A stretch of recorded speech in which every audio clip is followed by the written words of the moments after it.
Scooters, in some form, have been around forever, and you've long been able to rent them in cities like San Francisco. But this company, called Bird, made it irresistibly cheap and simple. All you do is download their app, point your phone at the scooter's QR code, I guess we finally found a use for those, and off you go at about 15 miles an hour. They're fast, convenient, if I'm honest, a little bit ridiculous looking, and a lot of fun. Unless you're an investor, in which case scooters are no laughing matter. Bird became a unicorn, a startup with $1 billion valuation, faster than Uber, Airbnb, or Facebook. Actually, faster than any company in history. And today, still just over a year since it was founded, it's valued at over $2 billion.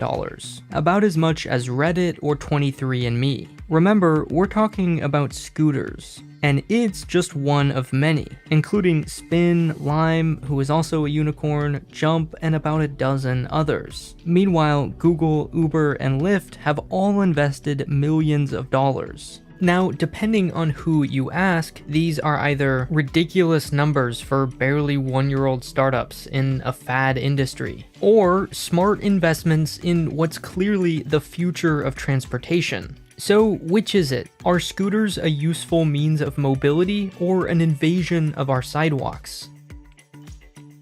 Let's imagine you live in Seattle, say an apartment here in the Queen Anne neighborhood, and you work downtown, here at Amazon corporate headquarters. You could walk a couple of blocks and take the bus, but it'll cost $2.75, or $5.50 a day. And it'll take at least 20 minutes, which is just as slow as walking. Biking would be quick and cheap, but then you have to store, lock, and maintain it. Plus, no one wants to arrive at work or school sweaty. So scooters are a nice alternative. It's faster than walking, cheaper than the bus, and more convenient than a bike. Maybe not revolutionary, but pretty handy. The hardest and least efficient part of a trip is the beginning and the end, getting to a transit station, and then to your final destination. In most cities, the obvious solution is to walk or bike, but many people just don't. It's too far away or too inconvenient, so they drive instead.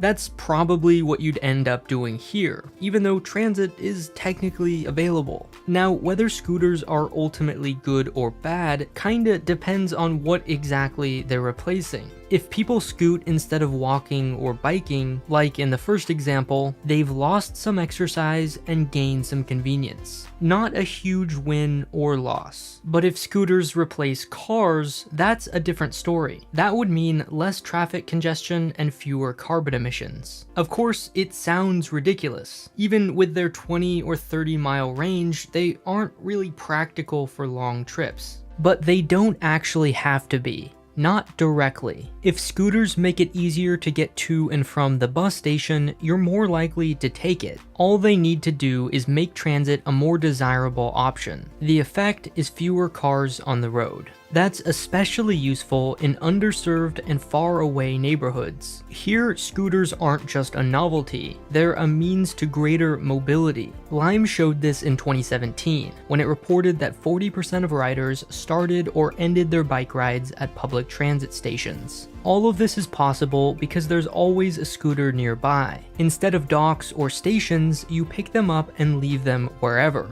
Problem is, well, people pick them up and leave them wherever. Technically, you're required to wear a helmet, park out of people's way, and not drive on the sidewalk. In practice, not so much. I've yet to see anyone wear a helmet, and many streets just don't have bike lanes. Companies can explain the rules, but they can't enforce them. So, cities aren't the biggest fans. It doesn't help that many of these companies move into an area before getting permission, hoping that by the time they notice, people will have already gotten used to them. If this sounds familiar, it's no coincidence. Bird's founder previously worked for Uber and Lyft, who famously used the same strategy. This time, cities were ready. They've already been banned in San Francisco, Beverly Hills, Cambridge, and Columbus. And like Uber, there isn't much to set companies apart. They all cost the same $1 to start plus 15 cents a minute. They even have similar sounding 4-letter names. So which scooter do people choose? Well, the one that's in front of them. The first app you download will also likely be your last. Why bother with several? That's why everything is happening so quickly. They saw what happened with Uber. This is their second chance, and nobody wants to be left out.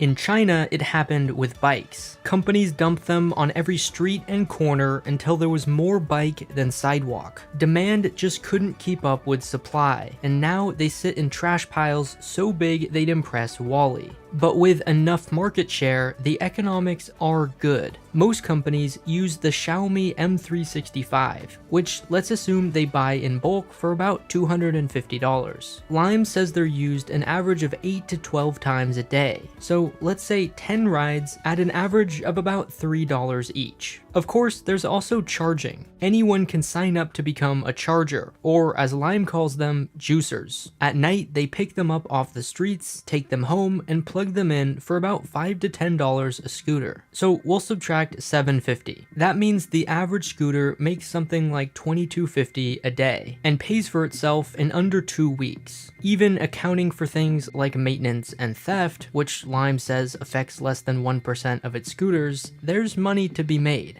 But what's most interesting about the scooter wars may have nothing to do with scooters themselves. Companies aren't just competing for space on the sidewalk, they're also competing for this space, a slot on your home screen. This is where Uber starts salivating. Anyone with their app can already ride their scooters. It's a built-in advantage. And if you're already on people's phones, why stop there? There's no reason to be the taxi company or the scooter company when you can be, as Uber's new CEO said, the Amazon of transportation. Because a smart business sees itself from the perspective of a customer. People think about outcomes, not business models. If you want to watch something, you automatically go to YouTube. If you want to buy something, you go to Amazon. And soon, if you want to go somewhere, you open Uber. Everything else is unnecessary complexity companies convince themselves we care about. We're still in the early days of the scooter wars, but there is good reason to get excited.